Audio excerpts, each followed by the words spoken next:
Mwanzo wa DRC na laana ya rasilimali. DRC ni moja ya mataifa tajiri zaidi duniani kwa rasilimali asilia, ikiwa na zaidi ya 60% ya akiba ya madini ya cobalt duniani kote, pamoja na dhahabu, coltan, almasi, shaba na misitu mikubwa ya mvua.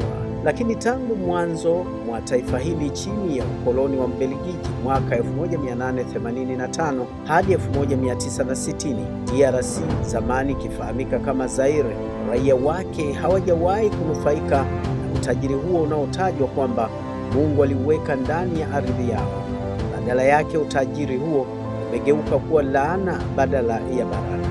Wakati wa utawala wa Mfalme Leopold wa pili, zaidi ya raia wa Kongo wapatao milioni 10 walikufa kutokana na kazi za kulazimishwa, mateso, njaa pamoja na masuala mengine ya ukosefu wa huduma za kijamii.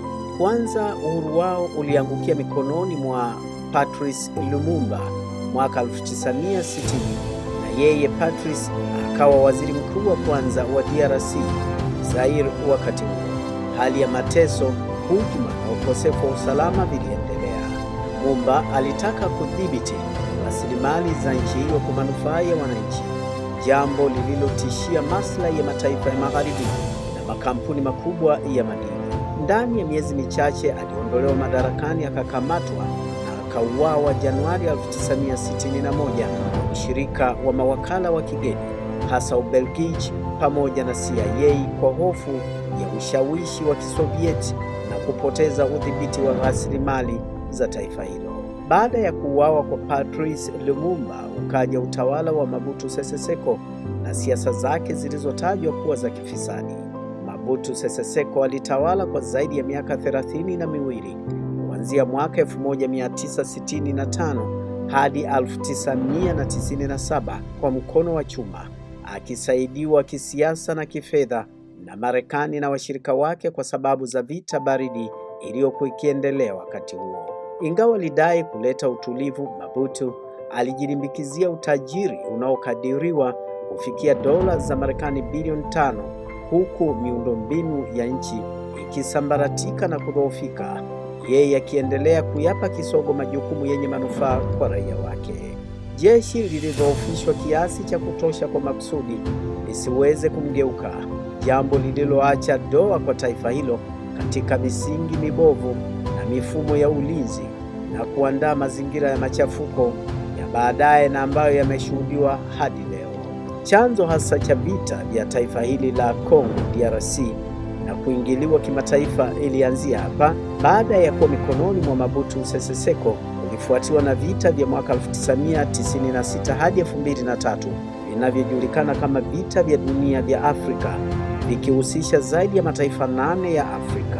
Zaidi ya watu milioni 5 walipoteza maisha, wengi kwa njaa na magonjwa. Mataifa jirani kama vile Rwanda na Uganda yalihusishwa moja kwa moja, yakidai masuala ya usalama, lakini kiuhalisia yakituhumiwa kunufaika na madini ya Kongo kwa mabilioni ya dola kupitia makundi ya waasi.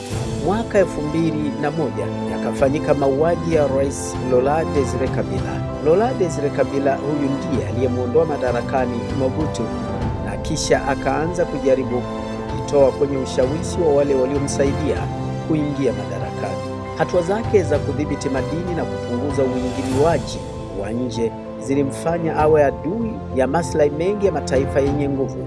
Hivyo akauawa mwezi Januari mwaka 2001 na mlinzi wake mwenyewe, tukio ambalo hadi leo lina maswali mengi yanayokosa majibu, huku wachambuzi wakiamini ulikuwa na mkono wa mitandao ya siri ya kimaslahi ya kiuchumi na kisiasa. Zikaja zile zama za Rais Joseph Kabila, mwanaye Rais Laurent Desire Kabila, ambapo Joseph Kabila alichukua madaraka baada ya mauaji ya baba yake, akiongoza nchi katika kipindi cha mpito kilichojaa mikataba ya kisiasa na kiuchumi isiyo wazi. Ingawa kulikuwa na uchunguzi, udhibiti wa serikali katika maeneo yenye rasilimali, hasa mashariki mwa DRC, bado mifumo ilibaki dhaifu. Makampuni ya nje yaliendelea kufanya kazi kupitia mikataba tata, huku mapato mengi madini yakipotea nje ya mfumo rasmi wa serikali. Jambo jingine ni siri ya kuibuka kwa makundi ya kigaidi na waasi, ambapo makundi kama ADF, M23, FDLR, Codeco na mengineyo mengi yakaibuka, na hayakuibuka kwa bahati mbaya. Chanzo chake ni matokeo ya usalama dhaifu, uingiliaji wa kigeni, biashara haramu ya madini na siasa za kikanda. ADF kwa mfano ilianza kama kundi la waasi wa Uganda, huku likituhumiwa kufadhiliwa kupitia biashara ya dhahabu na mbao haramu.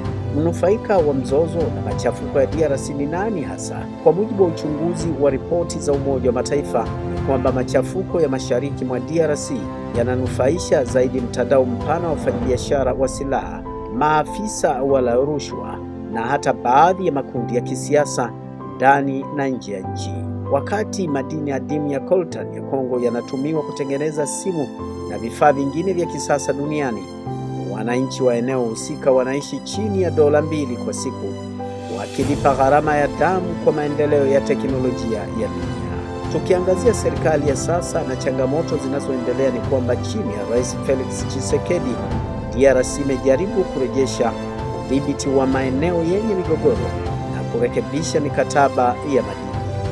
Hata hivyo, vita dhidi ya makundi ya waasi bado vinaendelea, huku jeshi likikabiliwa na changamoto za vifaa, uaminifu na rushwa. Hali ya hatari ya kudumu huko mashariki mwa DRC imeonyesha ugumu wa kuvunja mtandao na maslahi uliogeuka kwa miongo kadhaa hadi sasa. Historia ya DRC inaonyesha wazi kuwa tatizo si ukosefu wa utajiri, bali ni vita vya kuidhibiti kwa maslahi binafsi. Kuanzia mauaji ya Patrice Lumumba hadi machafuko ya leo, mstari mmoja unaunganisha haya yote, yaani rasilimali, maslahi ya siri na uingiliaji wa nje.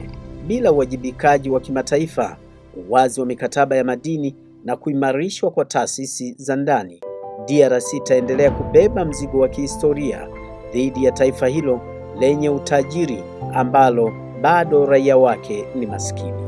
Hii ni TriGen Media.